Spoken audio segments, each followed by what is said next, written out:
अहम खबर आपको दे रहे हैं कि इस्लामाबाद हाई कोर्ट ने खुसूसी अदालत को साइफर केस की समाअत से रोक दिया है। आपको अपडेट कर रहे हैं कि इस्लामाबाद हाई कोर्ट का साइफर केस की समाअत के खिलाफ हुक्म इम्तना सामने आया है। इस्लामाबाद हाई कोर्ट ने खुसूसी अदालत को मजीद कार्रवाई से रोक दिया है। अहम खबर आपको दे रहे हैं कि इस्लामाबाद हाई कोर्ट ने खुसूसी अदालत को साइफर केस की समाअत से रोक दिया है। साइफर केस की समाअत का जो सिलसिला था वो जारी था। इस्लामाबाद हाई कोर्ट ने साइफर केस की समाअत के खिलाफ हुक्म इम्तना जारी किया है, जिसमें इस्लामाबाद हाई कोर्ट ने खुसूसी अदालत को साइफर केस की समाअत से रोक दिया। मजीद तफसीलात जान लेते हैं ड्रॉन न्यूज के नुमाइंदे उमर बन्नी से। उमर बन्नी, आगाह कीजिएगा, मजीद क्या तफसीलात सामने आ रही हैं?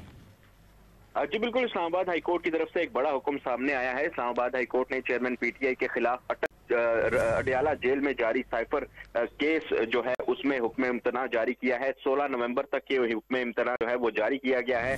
अदालत ने ट्रायल कोर्ट को 16 नवंबर तक ट्रायल को आगे बढ़ाने से जो है वो रोक दिया है। आज इस्लामाबाद हाई कोर्ट में चेयरमैन पीटीआई की ओपन कोर्ट में समाअत और जेल ऑफिशियल सीक्रेट एक्ट अदालत की तैनाती के खिलाफ इंट्रा कोर्ट अपील पर समाअत की। दौरान समाअत जो चेयरमैन पीटीआई के वकील सलमान अकरम राजा अदालत में पेश हुए, जबकि deputy attorney general Arshad Kiyani भी अदालत के सामने पेश हुए।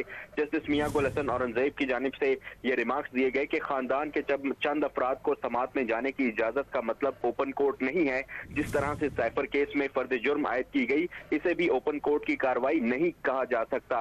अटॉर्नी जनरल ऑफ पाकिस्तान ने अदालत को ट्रायल की कार्रवाई से मुतल्लिक जो है वो आगाह किया और कहा कि वफाकी काबीना ने साइफर केस के जेल ट्रायल की मंजूरी दी। वफाकी काबीना की जेल ट्रायल मंजूरी का नोटिफिकेशन अदालत के सामने पेश कर देंगे। जस्टिस मियां गुल हसन औरंगजेब ने कहा कि वो नोटिफिकेशन हम देखेंगे, इसमें क्या लिखा हुआ है। तमाम ट्रायल्स ओपन कोर्ट में होंगे, इस तरह तो ये ट्रायल गैर मामूली ट्रायल होगा।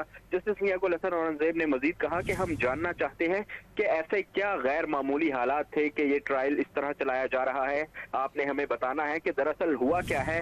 अटॉर्नी जनरल ने ये कहा कि मैं तमाम मुतल्लिका इदारों से रिकॉर्ड लेकर अदालत के सामने रख दूंगा।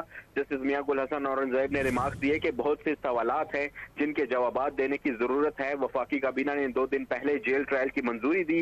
क्या वजूहात थी कि वफाकी काबीना ने जेल ट्रायल की मंजूरी दी? सबसे अहम सवाल यह है कि मंजूरी से पहले होने वाली अदालती कार्रवाई का स्टेटस क्या होगा। अदालत ने अटॉर्नी जनरल से इस्तफसार किया कि कब किन हालात में किस बुनियाद पर यह फैसला हुआ कि जेल ट्रायल होगा। वकील सलमान अकरम राजा ने मौकफ अपनाया कि 5 गवाह इस वक्त भी जेल में बयानात रिकॉर्ड कराने के लिए मौजूद हैं। जस्टिस मियां गुल हसन औरंगजेब ने कहा कि बादियों नजर में तीनों नोटिफिकेशन हाई कोर्ट के मुतल्लिका रूल्स के मुताबिक नहीं है। जस्टिस मियां गुल हसन औरंगजेब ने मजीद कहा कि अटॉर्नी जनरल साहब, शायद मैं ज्यादा बोल रहा हूँ, एक जज को ज्यादा बात नहीं करनी चाहिए। वीकेंड पर मुझे इस केस के बारे में कानून पढ़ने का मौका मिला। हमारे रीडर आपको एनजीपीएमसी का फैसला फराहम कर देंगे।